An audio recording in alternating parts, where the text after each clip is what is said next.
그러면 마지막 한 가지만 더 하죠. 원래 하기로 했었던 것이 이제 PKM이에요. PKM은 Personal Knowledge Management라고 하는데 이 PKM이 AI 시대에 아주 중요한 개념이 될 거라고 저는 생각을 합니다. PKM 이것은 Personal Knowledge Management 약자입니다. 보시면은 여러분 바이브 코딩을 하다 보면 아시겠지만 코딩을 하는데 그렇게 에너지가 안 들어요. 그죠? 예전에 제가 그 개발자로 한국에서 한 10년 정도 그리고 미국에서 15년 정도 일을 했었는데 개발자로 직업을 갖고 일을 할 수 있었던 이유는 어플리케이션을 개발할 때는 코딩을 하는데 비용이 많이 들었어요. 개발자가 굉장히 비쌌죠. 그리고 어려운 아까 말씀을 드렸던 프로토콜들 이 프로토콜들을 배우고 적용하는데 굉장히 어렵습니다. 기계와 대화를 하는 것 그런 것들을 배우고 그 규약들을 지키는 것이 쉬운 것은 아닙니다. 그리고 워낙에 많은 프로토콜들이 있기 때문에 의존성, 디펜던시 같은 것들도 생각을 하고 그 수많은 툴들을 관리를 하고 하는 게 쉽지는 않죠. 그렇기 때문에 코딩 기술이 있다면 코딩 기술이 있으면은 잘 팔렸죠. 그래서 저도 한국에서 10년, 미국에서 15년 이렇게 일을 할 수 있었던 겁니다. 근데 이 바이브 코딩 시대에는 가장 큰 변화가 코딩 하는데 그렇게 힘이 안 든다는 거예요. 여러분 계속 재미라는 바이브 코딩 보셨으면 아시겠지만 코딩을 하는 게 순식간에 이루어집니다. GC 하나, 문장 하나로 뭐 게임 하나가 만들어지기도 하죠. 코딩을 하는데 에너지가 들지 않아요. 돈이 별로 안 든다는 거죠. 회사 차원에서는. 그러면 이 코딩 기술을 가지고 있는 사람은 별로 하이어를 할 필요가 없겠죠. 그럼 AI 시대에 내 경쟁력을 가지려면 코스트가 많이 드는 분야에 내가 기술을 가지고 있어야 돼요. 그래야지 회사에서는 나를 쓸 겁니다. 아니면 내가 개인 사업을 한다 그래도 코스트가 많이 드는 분야에 대한 기술이 있다면은 어려운 부분을 잘 활용해서 뭔가 작업을 할 수가 있겠죠. 회사 취직할 때는 회사에는 이런 부분, 이런 사람들을 하이어를 할 테고요. 코딩 이외에 가치가 있는 부분은 데이터입니다. 데이터. 데이터를 얼마나 내가 가지고 있느냐. 이 데이터를 기반으로 이제 아이디어도 나오는 거죠. 그리고 도메인 지식 이런 부분을 연구하는 것이 널리지 매니지먼트입니다. EKM, 엔터프라이즈 널리지 매니지먼트,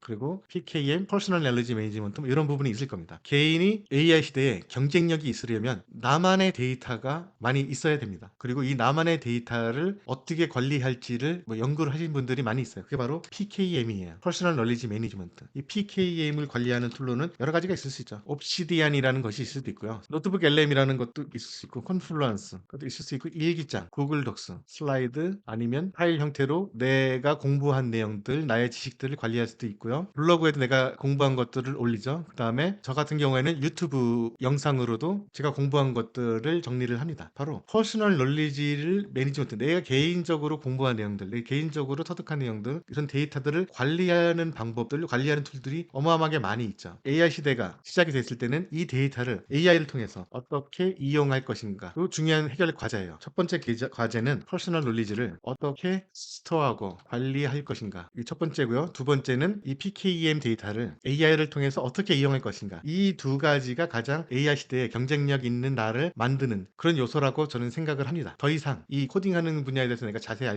알고 있다고 해서 경쟁력이 있는 시대는 지났어요. 바이브 코딩에 대해서 많이 부정적으로 이야기하는 사람들이 있지만 지금은 그게 사실일 수 있어요. 아직 충분히 기술이 개발되지 않았다. 사실일 수 있는데 기술은 더 개발이 되게 마련이죠. 지금 현재는 코딩 지식이 어느 정도 필요하다고 하더라도 점점 AI가 발달되고 바이브 코딩 툴이나 그 기능이나 방법론들이 더 발전이 되면 코딩 기술을 가지고 있는 것은 더 이상 경쟁력이 되지는 못합니다. 대신에 어떤 프로덕트를 만들려면 더군다나 IT 관련된 이 디지털 프로덕트를 만들기 위해서는 코딩 플러스 데이터가 필요했거든요. 이 코딩 부분이 더 이상 경쟁력이 안 된다면 이 데이터가 경쟁력이 되겠죠. 이 데이터를 잘 관리해야 되는데 내가 그 어떤 분야에서 전문가예요. 그럼 전문가 그 도메인 지식도 나의 지식이고 내가 개인적으로 어떤 것을 공부해서 정리를 했어요. MCP에 대해서 어떤 식으로 공부를 하는 것이 좋은지를 나만의 방법을 터득해서 정리를 했어요. 나의 데이터죠. 퍼스널 널리지입니다. 그게 바로 PKM이에요. 그 퍼스널 널리지를 어떻게 관리를 할 것인가. 제가 지금 하는 것이 바로 PKM의 일부분이에요. 내가 바이브 툴로 MCP를 공부하는 방법과 그리고 공부하고 나서 얻은 내용들을 어떻게 관리할 것인가를 지금 테스트를 하는 겁니다. 실험을 하는 거예요. 나만의 노하우를 찾고 그 다음에 그것들을 그 내용들을 저장을 한다면 나는 그 다른 사람이 가지고 있지 않은 데이터를 가지게 되는 거죠. 그게 바로 AI 시대의 경쟁력이 되는 겁니다. 지금 현재는 퍼스널 널리지를 관리하는 방법이 여러 군데 분산이 되어 있어요. 노트북 LM에도 조금 있고요. 일기장 같은 데에도 있고 옵시디안이라는 툴에도 있고 구글 독스에도 있고 파일 형태로도 내 로컬 컴퓨터에도 저장이 되어 있고 내 블로그에도 있고 제 유튜브 영상에도 있어요. 유튜브 영상은 이 트랜스크립을 받아와서 활용하고 뭐 그래야 되겠죠. 이런 내용들을 어떻게 활용할 것인가, 그러니까 퍼스널 놀리지를 어떻게 매니지먼트를 할 것인가, 그리고 이 매니지먼트 된 것들을 어떻게 활용을 할 것인가가 앞으로 AI 시대에 나만의 경쟁력을 갖출 수 있는 중요한 분야라고 생각을 합니다. 그래서 제가 PKM에 대해서 한번 꼭 이야기를 나누고 싶었어요. 지금 PKM에 대해서 저 나름대로 알고 있는 내용들을 공유를 했고요. 왜 PKM이 중요한지도 공유를 했습니다. AI 시대에 코딩, 이 능력 아만 키워봤자 여러분 경쟁력 없습니다. 내 개인 지식을 쌓아야 돼요. 나만의 데이터를 쌓아야 돼요. 그리고 그것을 어떻게 관리해야 되는지도 그 나름대로 노하우를 가지셔야 돼요. 그리고 그것을 AI를 통해서 어떻게 활용할지를 방법론을 여러분들도 생각을 하셔야 돼요. 그게 바로 AI 시대에 여러분들이 남들과 다른 그런 경쟁력을 갖추실 수 있는 방법이에요. 취직을 할 때도 마찬가지고 아니면 내가 무슨 사업을 할 때도 마찬가지고 그런 방법론을 이 PKM, 퍼스널 널리지 매니지먼트를 잘 갖추고 있는 사람과 잘 갖추고 있지 않는 사람이 바로 이 비즈니스 세계에서 더 필요한 사람, 덜 필요한 사람으로 나뉘게 될 겁니다. PKM에 대해서 이야기를 이렇게 나누고 싶었고요. 지금은 제 머릿속에 들어있는 PKM에 대해서 이야기를 한 것이고 AI를 통해서 PKM에 대해서 몇 가지 질문을 통해서 한번 더 정리를 할게요. 챗GPT에서 한번 PKM에 대해서 하도록 할게요. 저는 PKM에 대한 스터디 그룹에 참여를 하고 있어서 챗GPT의 PKM 프로젝트를 따로 만들어서 데이터를 쌓고 있어요. 이것도 저의 퍼스널 널리지죠. 나름대로 PKM에 대해서 공부한 것들을 데이터를 쌓고 있는 겁니다. 여기서 하나를 더 만들어서 챗GPT를 통해서 한번 PKM을 나름대로 정리를 해보도록 하죠. 제 머릿속에서 그냥 나온 얘기 말고 제대로 잘 정리된 내용들 한번 보도록 하겠습니다. 에 대한 기초적인 개념을 공부하기 위한 세션입니다. 이렇게 하면은 얘가 PKM에 대해서 기초적인 것을 아마 얘기할 겁니다. 퍼스널 널리지 매니지먼트고요. PKM이란 무엇인가? 정의, 개인이 정보를 수집, 조직, 저장, 재활용하여 지식을 체계적으로 관리하는 방법이죠. 단순히 기록하는 것을 넘어서 생산성과 창의성을 높이고 개인의 두뇌 확장, 세컨 브레인이라는 모토를 사용합니다. 나의 브레인 말고 나의 두 번째 브레인이라는 거죠. PKM의 핵심 원칙은 수집하는 것, 그리고 이걸 조직하는 것, 그리고 이것을 정제하는 것, 그리고 크리에이트하는 것입니다. 여기에서 AI 시대에 접어들면서 이 방법이 조금 AI에 맞게 정제를 하고 또 창조하는 방법도 AI를 활용해서 창조하는 그런 방법론이 많이 지금 연구되고 있습니다. 제가 하는 그 PKM 스터디 그룹에서도 그런 부분을 연구를 하고 있는 것이고요. PKM은 AI가 나오기 훨씬 이전부터 존재했던 분야입니다. 학술적으로도 많이 연구가 되고 있는 거고요. 대표적인 방법론으로는 이런 방법론이 있다고 합니다. 그리고 PKM 도구로는 옵시디안, 노션 뭐 이런 것이 있고 에버노트, 노트도 있고 레그 시스템도 있고 여러 가지가 있습니다. 그리고 실습으로는 오늘 배운 개념 정리하기 뭐 이런 블라블라 하는 것들이 있고요. 여기에서 지금 저는 PKM에 대한 기초적인 개념에 대해서 물어봤죠. 이렇게 질문을 만약에 한다면 AI 시대에 PKM이 새롭게 주목받아야 한다고 생각합니다. 특히 데이터를 활용할 때 AI를 사용하면 훨씬 유용하게 많은 분야에서 사용될 겁니다. 그리고 개인적으로도 IT 세계에서 더 이상 코딩이 기술이 값어치가 없어지고 있지 않고 이제는 개인의 지식이 경쟁력을 갖게 된다고 봅니다. 그래서 PKM 프로세스에서 제가 이것을 PKM의 한 예를 들어드리기 위해서 질문을 이렇게 만드는 겁니다. 이 질문을 한 다음에 답을 보고 여러분께 말씀을 드릴게요. PKM의 네 가지 핵심 원칙들도 AI를 활용하는데 알맞게 다시 방법론이 만들어져야 된다고 생각합니다. IT 시대 경쟁력 있는 사람이 되기 위해 필수적이라고 봅니다. 이에 대해서 어떻게 생각하세요? 자세하게 의견을 제시해 주세요. 자, 위에 있는 질문과 지금 밑에 있는 질문이 두 가지가 성격이 저는 다르다고 봐요. 위에 있는 질문은 그냥 제너럴한 것에 대한 질문이에요. 기초적인 개념은 무엇입니까? 라는 질문이나 마찬가지죠. 그럼 얘는 PKM에 대해서 일반적인 정보를 웹에서 찾아와서 아니면 자기가 학습한 데이터 내에서 찾아와서 대답을 한 겁니다. 이것은 나의 퍼스널 널리지라고 얘기할 수는 없어요. 근데 한번 나의 생각이 거치고 나면 그것은 퍼스널 널리지라고 얘기를 할 수 있을 겁니다. 나는 AI 시대에 이 PKM이 좀 달라진다고 본다. AI 시대에서 경쟁력이 있으려면 이 PKM을 더 잘 알아야 된다고 본다. 이게 나의 생각이 들어갔죠. 나의 퍼스널 널리지가 들어간 겁니다. 그래서 이것을 질문을 하면 AI가 이것과 관련돼서 잘 정리를 해서 리스폰스를 할 겁니다. 아주 중요한 관점을 짚으셨습니다. 저도 전적으로 동의합니다. 블라블라 나오고 왜 AI 시대에 PKM이 다시 중요해지는가? PKM 4대 원칙의 AI 시대에 재해서 그래서 아까 주어졌던 이 네 가지 항목들에 대해서 AI 시대에 뭐가 더 그 변화가 있어야 될지 나오죠. 그리고 IT 시대에서 시대에서 AI 시대의 경쟁력 변화, IT 시대에는 코딩이나 기술 스택 학습이 핵심인데 AI 시대에는 개인화된 지식 구조화와 활용, IT 시대에는 정보 수집 속도가 경쟁력인데 정보 수집은 AI가 대신해주죠. AI 시대에는 맥락화와 창의적 연결이 경쟁력, 기업 조직 중심 생산, 개인 1인 기업도 어쩌고저쩌고, 브레이크 분석가 개발자 중심, 지식 큐레이터, AI 오케스트레이터 중심. 이 두 번째 AI의 대답은 나의 퍼스널 널리지를 한번 거쳐서 나온 겁니다. 그래서 이것은 저의 퍼스널 널리지라고 얘기를 할 수가 있어요. 그죠? 이런 내용들을 저는 따로 관리를 할 필요가 있어요. 내가 이거를 보고 그래 내 생각과 비슷하다. 이것을 나름대로 나는 내 PKM 데이터로서 관리를 하고 싶다라고 하면 이것을 따로 나만의 관리 방법을 사용해서 관리를 하시면 됩니다. 아니면 여기에서 더 뭔가 추가를 하고 싶다. 뭔가 더 보완을 하고 싶다. 그러면 보완을 하시면 되죠. 앞으로 경쟁력 있는 사람은 코드를 얼마나 잘 짜느냐가 아니라 AI와 함께 어떤 지식 생태계를 설계하느냐에 따라서 갈린다고 생각합니다. 이렇게 되어 있죠. 그래서 또 제 생각을 한번 더 붙여볼까요? 잘 사용하기 위해 기존의 바이브 코딩 툴을 사용하는 것도 좋은 방법이라고 생각합니다. 왜냐하면 기존의 바이브 코딩 툴은 로컬 파일을 관리하는 기능을 가지고 있는 AI 에이전트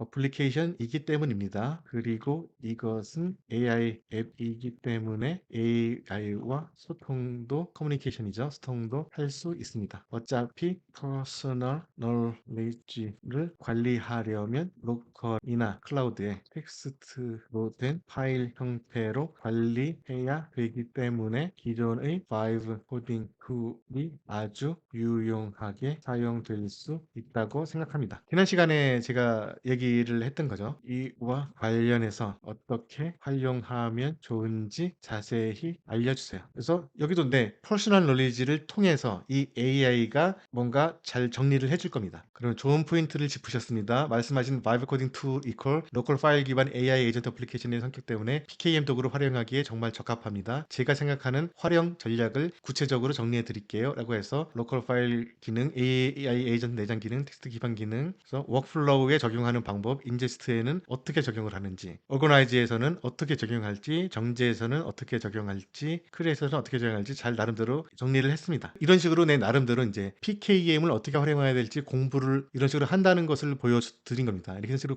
공부를 한 다음에 이 데이터를 내가 관리를 하고 싶어요. 관리를 하고 싶으면 저는 이런 방법을 생각을 해요. 일단 챗GPT 안에 이 내용들이 다 저장이 되어 있을 테니까 이것은 뭐 오케이고요. 이것도 활용을 할 수 있고 위에 PKM 방법론 재해석과 그 다음에 바이브 코딩 툴 활용 관련해서 정리된 데이터를 저희 옵시디안에 저장해서 따로 관리하고 싶습니다. 그 내용들을 자세하게 잘 정리해서 옵시디안에서 활용할 수 있도록 파일로 만들어주세요. 그래서 옵시디안에서는 MD 형식으로 파일을 관리하거든요. 그럼 얘는 자기가 알아서 MD 형식으로 우리가 잠깐 이 PKM에 대해서 공부했던 것들을 정리를 할 겁니다. 일반적인 내용들을 가지고 온 것이라면 별로 이렇게 저장할 의미가 없을 거예요. 근데 내 나름대로 PKM을 공부하고 바이브 코딩을 공부하면서 생성된 인사이트를 가지고 한 번 더 그것을 통해서 그 내용들을 정리를 했죠. 그래서 그것은 저는 저장할 필요가 있다고 봐요. 나만의 퍼스널 놀리지라고 생각을 하고 나만의 데이터가 될 수 있다고 생각을 해요. 그래서 이것을 파일 형식으로 만들어 달라고 했어요. 얘가 MD 형식으로 만들어주면 아주 잘하는 겁니다. 그래서 얘가 지금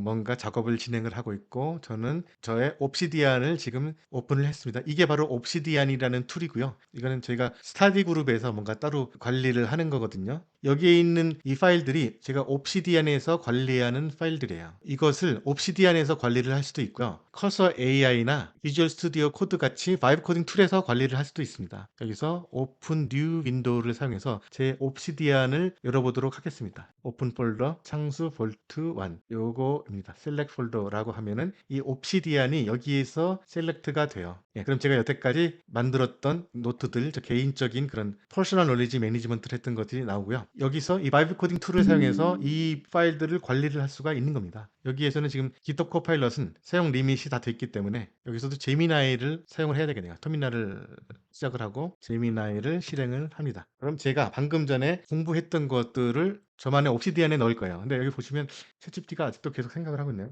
다시 리프레시를 한번 해볼까요? 한참 생각을 하네요. 파일 형태로 만들어 달라 그래서 아마 파일 형태로 만드는 게 좀 시간이 좀 걸리나요? 다운로드 옵시디안 팩 이렇게 되어 있네요. 포함 내용은 00 인덱스 MD에 전체 맵이 있고요. MD를 굉장히 여러 가지를 만들어 줬네요. 제가 이 공부한 내용을 옵시디안에 관리하기 위해 해서 파일 형식으로 만들어 달라고 했습니다. 그래서 얘가 다운로드 할 수 있도록 파일로 만들었어요. 이것을 오픈을 해보도록 하죠. 폴더를 오픈을 하고 얘를 압축을 풀죠. 그래서 압축을 extract all. 그러면 pkm ai obsidian pack이라고 되어 있고 이 안에는 어떤 것들이 있을까요? 예, 이렇게 md 파일들이 다 저장이 되어 있어요. 그래서 이거를 제가 복사를 해서 그 옵시디안 폴더에 페이스트를 해 넣을게요. 여기죠. 여기에다가 페이스트를 해 넣으면 폴더가 하나 새로 생겼죠. 여기에서 이걸 옵시디안을 어떻게 오픈을 하죠? 제가 옵시디안이 두 개가 있는데 여기서 이거죠. 창수 볼트 01에는 개인 옵시디안이고 아까 방금 전에 보셨던 것은 스타디 그룹용 옵시디안이고 이건 개인 옵시디안입니다. 여기서 보시면 pkm ai 옵시디안 팩이라고 따로 되어 있죠. 00 인덱스로 해서 pkm의 핵심 개념은 무엇이고 바이브 코딩 툴은 어떻게 되고 인제스트 뭐 이렇게 링크가 다 있네요. 이 링크를 누르면 pkm ai reinterpretation 재해석 제가 재해석한 것이 나옵니다. 이것은 여기에 있어요. 그래서 pkm은 이런 식으로 링크로 다 연결이 되어 있어요. 이 안에 있는 내용들이 바이브 코딩 툴 연결이 돼서 여기로 가죠. 이 페이지들이 이렇게 연결이 되어 있는 것을 보실 수가 있고 내가 방금